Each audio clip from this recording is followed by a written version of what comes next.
sauveteur expérimenté te mettra en garde contre le phénomène le plus effrayant auquel un baigneur puisse être confronté. Il ne s'agit pas de requins, de méduses venimeuses ou de quoi que ce soit de ce genre.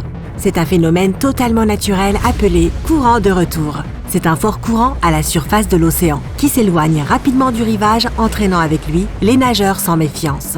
Les courants de retour se déplacent en général à une vitesse d'environ 30 à 60 cm par seconde. Mais les plus rapides peuvent entraîner dans l'océan à une vitesse stupéfiante de 2,50 mètres par seconde. Même le meilleur nageur olympique ne serait pas capable de regagner le rivage contre un courant aussi puissant. Beaucoup de baigneurs qui ne savent pas nager préfèrent rester dans l'eau jusqu'à la taille car ils se sentent en sécurité lorsque leurs pieds touchent le fond. Mais ils ne sont pas plus à l'abri de ces courants car ces derniers peuvent facilement les emporter et les éloigner du rivage. Si tu ne sais pas nager, cela peut très mal finir. L'une des idées reçues les plus répandues sur les courants de retour est qu'ils te tirent sous l'eau. En réalité, un courant de retour ne te noiera pas. Il t'emportera simplement loin du rivage. Un autre mythe répandu est que si tu es pris dans un courant de retour, il continuera à te tirer dans l'océan pour toujours. Certes, un courant de retour peut t'entraîner assez loin vers le large, mais même dans le pire des cas, tu ne te retrouveras pas à des kilomètres du rivage. Tu devras probablement nager un long moment pour revenir sur la plage. Il est aussi tout à fait possible que le courant lui-même te ramène. C'est parce que 90% des courants de retour se déplacent en cercle géant. Ils passent des eaux peu profondes à l'océan ouvert, puis reviennent.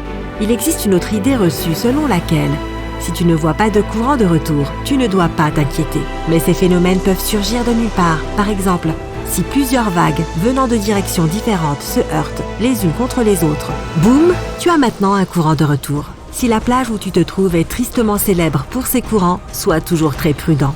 Pour cela, tu dois savoir comment repérer un courant de retour. Il ressemble souvent à une étendue d'eau calme, parfois plus sombre, entre des vagues déferlantes. À première vue, cela semble être le meilleur endroit pour entrer dans l'eau. Mais ne laisse pas cette apparente tranquillité te tromper car tu pourrais choisir par erreur l'endroit le plus dangereux pour nager. La principale raison pour laquelle beaucoup de nageurs ne survivent pas au courant de retour se résume à la panique. Lorsqu'ils se retrouvent soudainement éloignés de la rive à grande vitesse, la terreur s'installe, ils commencent à s'agiter et à essayer de nager contre le courant et gaspillent toute leur force. Tu dois conserver ton énergie. N'essaye pas de nager à contre-courant vers le rivage. Même les courants les plus faibles se déplacent plus vite que la vitesse à laquelle tu es capable de nager. Ne gaspille pas tes forces et ton énergie. N'oublie pas de lever les mains pour attirer l'attention des sauveteurs et signaler que tu as besoin d'aide. Ensuite, tu as deux options. Le courant peut simplement te recracher en plein océan ou te ramener plus près de la plage s'il circule. Une fois que tu ne sens plus le courant te tirer, attends les sauveteurs ou nage jusqu'au rivage. Assure-toi simplement que tu nages autour du courant. La deuxième option ne fonctionnera que pour les très bons nageurs. Si c'est ton cas, tu peux essayer de nager parallèlement à la plage pour échapper au courant. Dans certains cas, il est possible de se libérer de cette façon.